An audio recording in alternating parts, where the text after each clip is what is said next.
السلام عليكم، مرحبا بكم من جديد في القناة، في فيديو جديد ووصفة جديدة. نتمنى هذا الفيديو يلقاكم في أتم الصحة والعافية وانتم تتشاهدوه.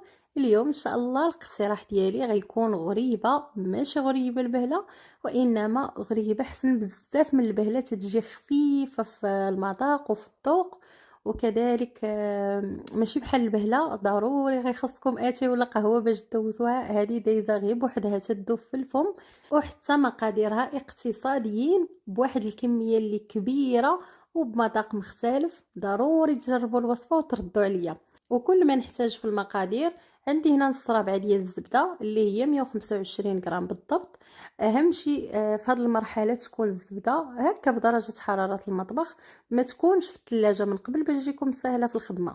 فاحتاجيت فيها كاس ديال السكر سنيده. بالنسبه للعبارات كلهم غنعطيهم لكم بنفس الكاس، اولا من الاول عبروا بالكاس ديال اتاي. الا ما عندكمش الكاس ديال العنبه، المهم نفس الكاس باش تعبروا، عبروا به. اولا لا بغيتوا تعبروا بالغرام فعبروا 120 غرام.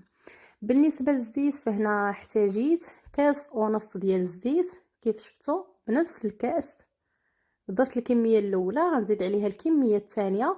وقبل ما نزيدو الزيت فضروري ما تنخدم ديك الزبده مع داك السكر مزيان حتى يذوب داك السكر وسط ديك الزبده. بالنسبه ليا انا راني درت السكر حبيبات، فتنبغي تجي شويه مقرمشه. الا بغيتوها فتيه تذوب في الفم فعوضوا داك السكر بكاس ونص ديال السكر كلاصي.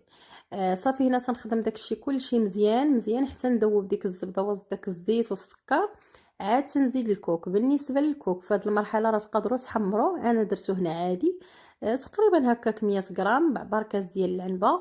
وكيف درت لكم بصباعي فمن الاحسن يكون داك المية دم باش ديك غريبه ما تجيش ناشفه وتيجي فيه واحد المذاق اللي لذيذ بزاف. هنا ما بغيتش نديرها لكم بحال البهله، درتها بهذه الطريقه هذه. الصراحه تجي مختلفه بزاف وحسن بزاف من البهله. نسمت هنا بالقشور ديال الحامض وزدت معلقه صغيره ما عامراش بزاف ديال الملحه. المهم هكا كرشيشه غير باش تنحسنوا اولا نعدلوا الذوق. صافي وغادي نعاود نخلط المره الثانيه حتى ينسجموا كل المقادير.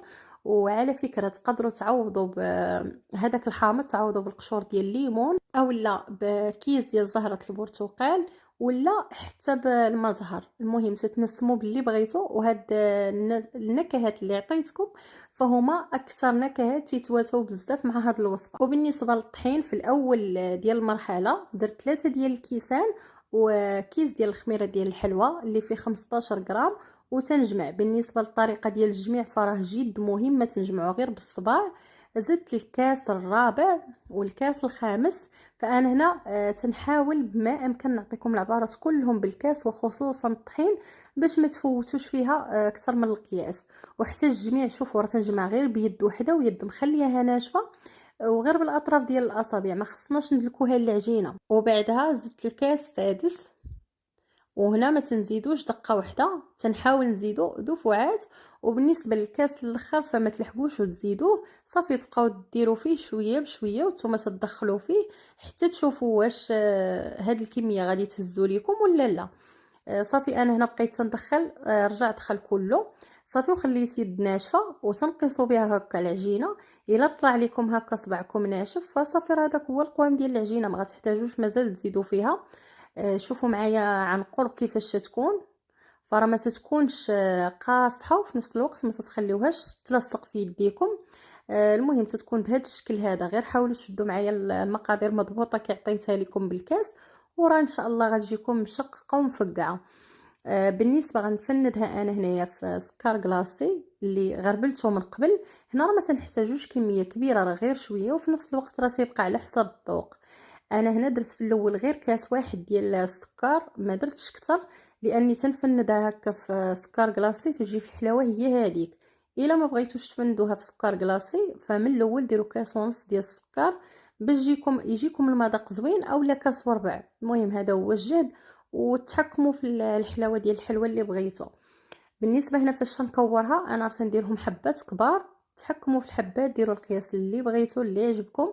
وفي نفس الوقت فاش ندوزها كنمرمدها في داك السكر كلاصي فراه ما تنمرمدهاش بزاف بحال المعلكه ولا دوك الحلويات اللي تيتفندوا بزاف، سكر كلاصي بحال الملوزه والمعلكه كيف ذكرت لكم. فهنا غير تنمرمدوها غير شويه، غير كيف تنقولوا غير تنغبروها، موراها تنحتحتها مزيان، تنخليها هكا ملتصق فيها غير شويه. المهم غطي ليها الوجه غير شويه وصافي، وتنحطها في الطاوه ديال الفران. وفاش نبغيو نحطوها في الطاوه ديال الفران نفرشوا ليها ورق الزبده سيلبات، دهنوها بالزيت ولا الزبده اللي بغيتو هكا تفاديا باش ما تلتصقش لكم ديك الحلوه. وفي نفس الوقت بعدوها على بعضياتها حيت مازال غادي يضاعف الحجم ديالها، وفي نفس الوقت غتزيد تفرقع وما تجيكمش ملتصقه.